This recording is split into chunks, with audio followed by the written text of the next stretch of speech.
Absolutely. Thank you for inviting me.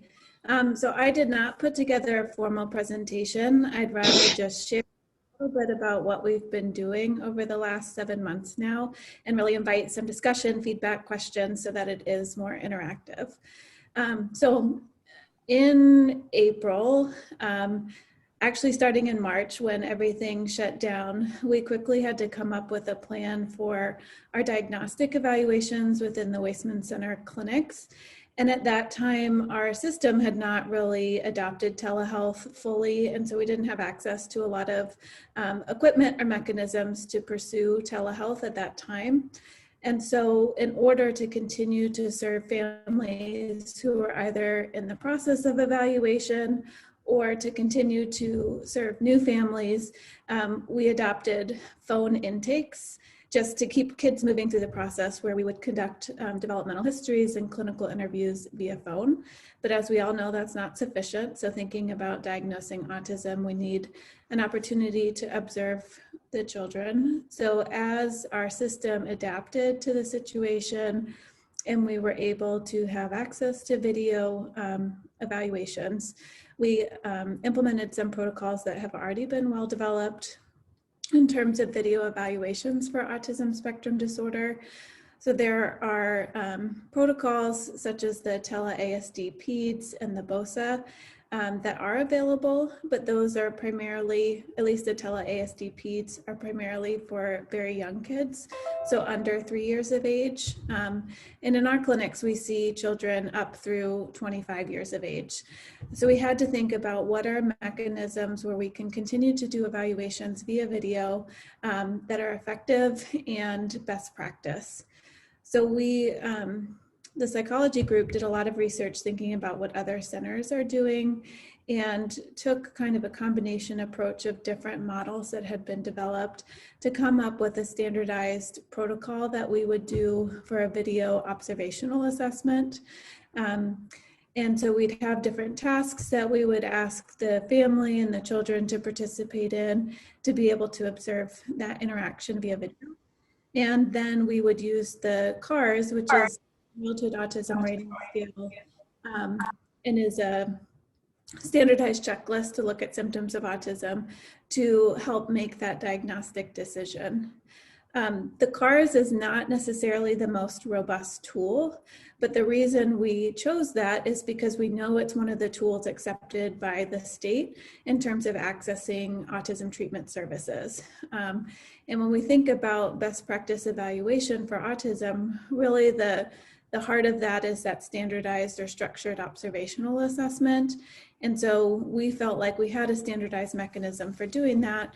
And then the CARS was a way to capture our observations in a way that would help kids access services.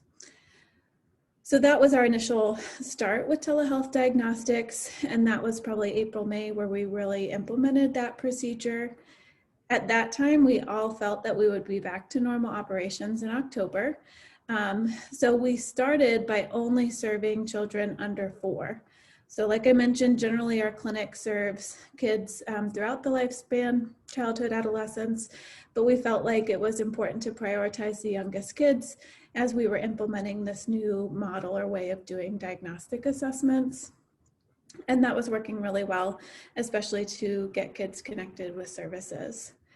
Around July, when we were able to start seeing some in-person visits, we started to expand the number of, or the age range of children we would serve via telehealth, thinking that now we had the opportunity for some of those older children, if the diagnostic process was less clear or if it was harder to do via video, we at least had the option to bring them in person to complete that assessment. And so we've been implementing kind of our normal schedule since then, meaning we'll see kids of any age and we'll start that process with a telephone or video intake.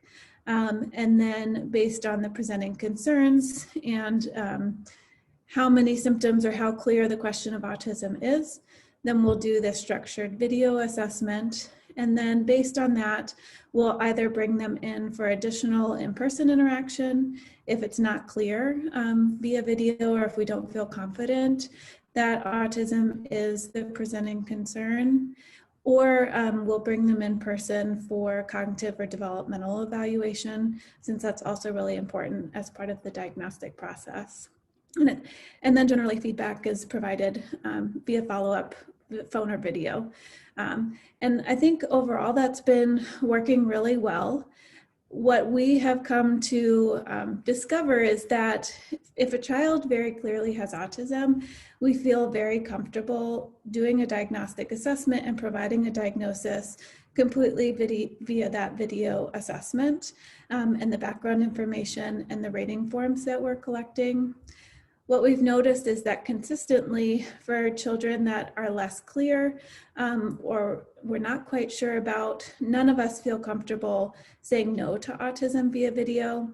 Even if there aren't a lot of concerns by history, I think there's so much gained through that in-person observation that we know in sometimes with video, you can only see, half of a person's body or just see their head. And there's so much about observing symptoms of autism that involve seeing the whole child and seeing them move about a space that if we don't have that opportunity to observe those behaviors, we don't feel comfortable saying those symptoms aren't present. So I think those children who are showing less symptoms and may end up not having autism are the ones that I think most of the time we're saying we need to see you in person before we feel comfortable saying that. I think, and I would love Michelle to weigh in on this, but I think overall families are feeling good about this hybrid approach to assessment. There are absolutely families who feel very strongly that they want to be seen in person, and we're able to accommodate that, which is great. And I think because we serve families throughout the state, being able to start this process via phone or video is very family centered in that, you're not driving from Door County to do part one of the assessment and then coming back a couple weeks later and then a few weeks after that to get the results. So I think that's been really nice for families and really has allowed more flexibility in provider scheduling too, that it's a lot easier to add an appointment or be flexible with timing when you're able to do that remotely, and we don't have to worry about rooming and support staff availability and things like that. So I think those have been some positive aspects. We are in the process of collecting more formal feedback from families about their experience and whether or not this is something that they would want to continue or their perceptions of these evaluations. And I think that will be really impactful moving forward and as we refine our protocol and our process for these evaluations. Michelle, is there anything else you want to add as being part of our team? No, I think that really captures it. I mean, based on my discussions with families are really open to doing video visits for the most part. You're right, there are some families that really want in person, but given that I'm one of the people that talks to families before they come in, I think families are really understanding that, we're going to try the video first, and if that's not sufficient, that then we'll bring you in. I think families get that once they have a chance to have that explained to them. But I think in general, most families really like the fact that they don't have to travel so far, especially those families that are, out a ways. So I think it's been a nice option. Mm-hmm. And I think one thing that we've been able to do, which I'm really proud of, is maintain the interdisciplinary nature of our evaluations. So for me, for example, I always had a joint appointment with our speech language pathologist. And so we're able to continue that where we're both on the video together with the family. She's able to do her evaluation. I'm able to do mine. We're able to step out of that video room and go to a different video room and do our teaming and then come back and meet with the family. So it's great that we're, in some ways, the model and how we're proceeding feels very similar to what it would be like in person. Again, recognizing there are some limitations with what we can do via video, but that's felt really nice as well. And I think we've done a good job too as a team maintaining our team meetings in the morning, because that's the opportunity that we have to connect with family navigation, to connect with other disciplines, to inform our evaluations and share feedback and have some good discussions. So I really am interested in what questions you all have, or if there's thoughts or feedback that you have. Certainly this is a very fluid process as we continue to refine and develop. So I'd love any input anyone has or thoughts or things that you've learned about. So this is Sharon. Good morning. I'd be interested to hear a little bit about how you prepare families prior. You talked about the telephone intake, and then the access to technology. Is that posed that you do have an in-person option, but any workarounds where a family may want to do it virtually, but there are kind of communication and access to internet and all those kinds of issues. So kind of from a family's perspective, preparation, and then workarounds related to any barriers from a technology perspective. Absolutely. So in terms of preparing families, we did develop a script and some information for families that we send ahead of time. For most of the appointments, because we're doing the intake first before we do assessment, we have the opportunity to provide that information to families. We let them know the types of things that we'll be asking them to do, and if there are any particular toys or materials we want to have available. We do give them information like we want to see the whole body of the child and things like that. So they do have that, which is helpful to prepare for the appointment. In terms of technology, that absolutely sometimes can be a barrier or impact. I think two of the big things that we've noticed is when families are accessing the video software via a phone, then the view that we have is smaller. And so it's harder to have that wide angle or whole body picture. So that can definitely impact the observation. And those are kids that we end up bringing back to clinic. The other access issue is if families aren't able to access video because of not having high-speed internet or other things like that. The workaround that we can do right now is we can start the assessment via phone. So we can still do the intake process to reduce the amount of travel to the Wasteman Center and the amount of time at the Wasteman Center. But then they'll need to come in for in-person assessment. And right now we're able to do that because of some of the changes to telehealth policy and allowing for audio only billing. I think that's something that we really want to advocate for to continue, especially for things that don't really require that visual piece to begin with.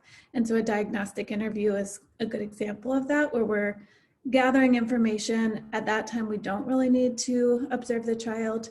And so we're hopeful that that can continue to allow that flexibility for families who don't have access to the video capabilities.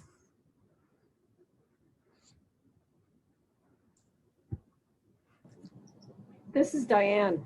I see this as kind of a benefit even after COVID goes away, because then you can reach people farther out within the state.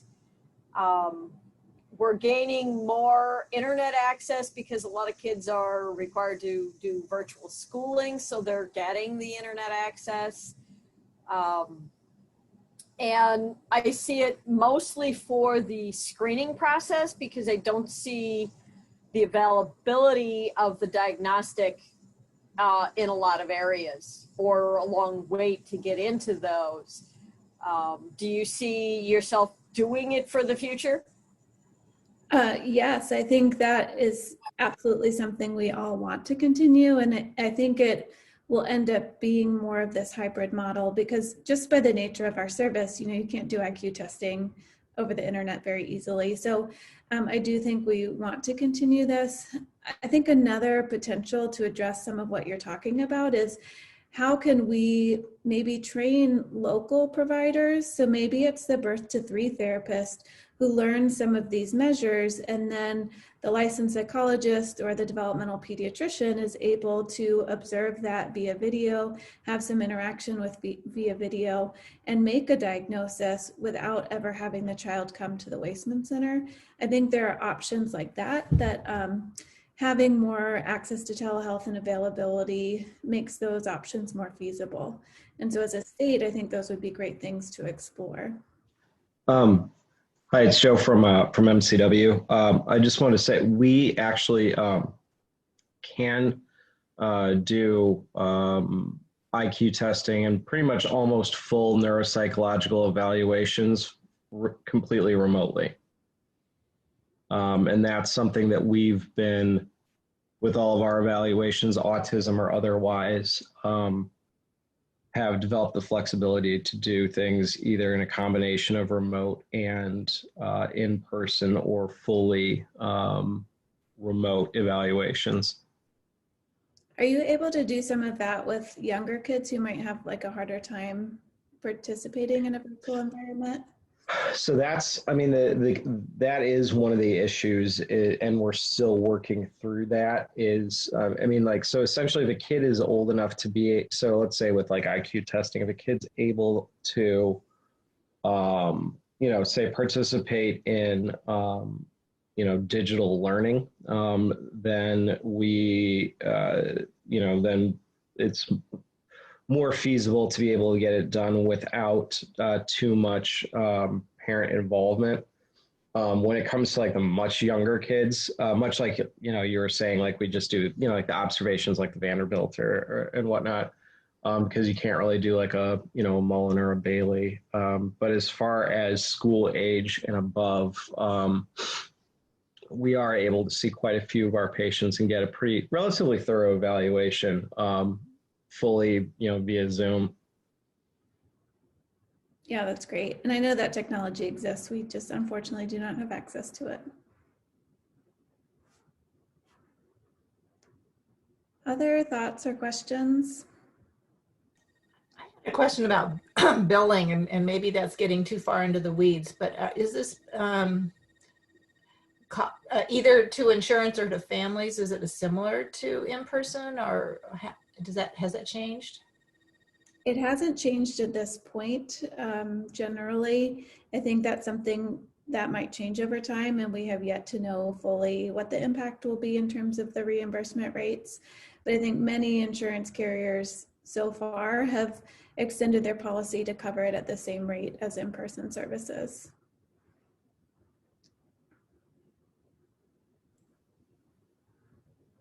Lindsay, along the same lines, and maybe you talked about this because I joined a little late, but what's been the impact on no-show rates? So I have not looked at this formally for the ANDD clinic, but anecdotally, I would say that they've decreased pretty substantially. I think a nice advantage of these remote options is that if a family doesn't show up right on time, there is a lot more flexibility to start the visit a little bit later. I feel like when you're in person and there's that demand for rooms or other things, there's less flexibility to do that. Sometimes it's spending a few minutes troubleshooting the technology. So generally it's been much better. So the show rate has been better. Mm-hmm. Lindsay, when you find that you do need to have people come in person, is there any protocol for the kids or the families with COVID testing prior, or a certain number of days of isolation before you see them? Great question. So there's not. There is a screening protocol. So all families have a series of questions they have to respond to, and they do have their temperature checked upon entry, but there's no requirement for them to have any COVID testing prior to the in-person visit. We do require that everyone wear a mask. The exception just follows the state order in terms of children under 5, or if their disability makes it difficult for them to wear a mask, then there are some exceptions there. We've also limited that we can't have siblings attend the visits, and only 2 adults per child. And then we as clinicians are wearing a mask and face shield.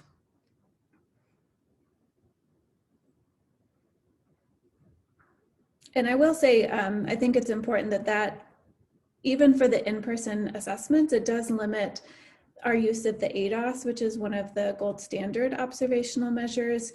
So the test publishers have said you can't call it an ADOS if you're wearing PPE.